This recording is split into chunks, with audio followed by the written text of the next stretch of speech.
So President Trump, alongside FBI Director Kash Patel, celebrating the success of Operation Summer Heat, the administration's crime crackdown from city to city to city across the U.S., some of which you know and some of which you don't know. Senior White House correspondent Jacqui Heinrich joins us now outside of the White House with the details. Hey, Jacqui. Good morning to you guys. The president said yesterday San Francisco could be next in line for his crime crackdown while he was making this presentation on the successes of the FBI Operation Summer Heat. Director Kash Patel said the Bureau so far has made 23,000 violent criminal arrests. That is more than double the number arrested in the final year of the Biden administration, he said.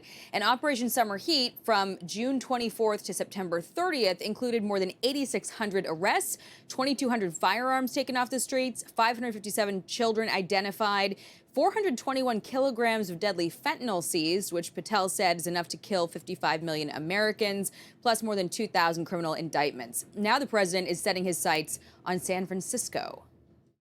I'm going to be strongly recommending, at the request of government officials, which is always nice, that you start looking at San Francisco. I think we can make San Francisco.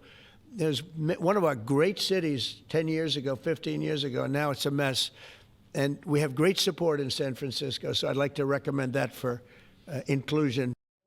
If the president tries to send in the National Guard, California Democrats are likely to launch major opposition. A similar effort in Oregon was just blocked for another 2 weeks yesterday after a judge extended the temporary restraining order withholding National Guard troops from going in. The president not deterred, though, saying this is just the beginning and the White House will be sending troops into more cities that haven't publicly been discussed yet. He also blasted the judge that gave probation to 2 teens accused of assaulting a former DOGE staffer.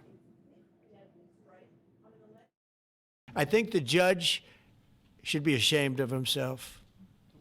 That's a big problem. You know, they can do their job, and then they go into a court, and the people are protected by these, I don't know where they come from. Where do these people come from? Where do the judges come from? Those teenage suspects, a boy and a girl, got 12 months and 9 months probation, respectively, after each pleading guilty to assault. The judge said the juvenile court's purpose is not to punish, but to rehabilitate. Back to you guys. Yeah, I don't buy that. And I'd love to find the other 10 people, Jacqui, too, that we have not found yet. Is anyone even looking, right?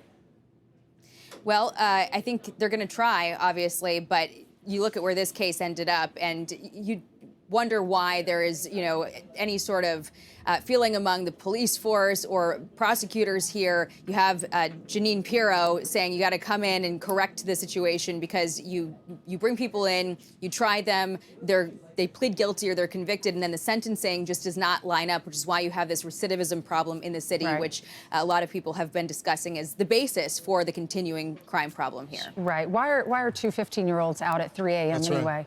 Right. Yeah. Thanks, Jacqui. They're teenagers, and what does the rehabilitation look like? Mm-hmm. You're not going to jail, but we're going to rehabilitate. They're on probation. What is the rehabilitation? Well, we got the same problem here in New York. Yeah, it doesn't make any sense. My first job was working in juvenile court, and the judge always said, you got to nip it in the bud. Meaning, if the kids don't face any consequences, then they're just going to be back and forth in front of the court.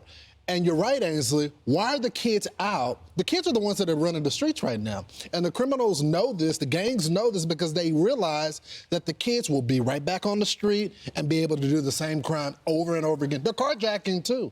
So what happens is a lot of the cops don't make the arrest because they know there's not going to be any penalty for it, so they let it go. And they go, crime's going down on petty theft or misdemeanors, because cops going, I'm not going to just waste my time, spend all day booking this kid and have him just get out again. And it's usually a him. How scary would that be? He's walking his friend, who's a female, to her car, and he threw her in the car. Yeah. He sees 10 people on the other side of the street, and they start yelling at him, start walking closer to him. He puts her in the passenger seat, closes the door, and tries to get away quickly. And that's when they punch him. He's on the ground. He's covered in blood. He was just trying to help his friend get home safely. It's terrible. I'm Steve Ducey. I'm Brian Kilmeade. And I'm Ainsley Earhart. And click here to subscribe to the Fox News YouTube page to catch our hottest interviews and most compelling analysis.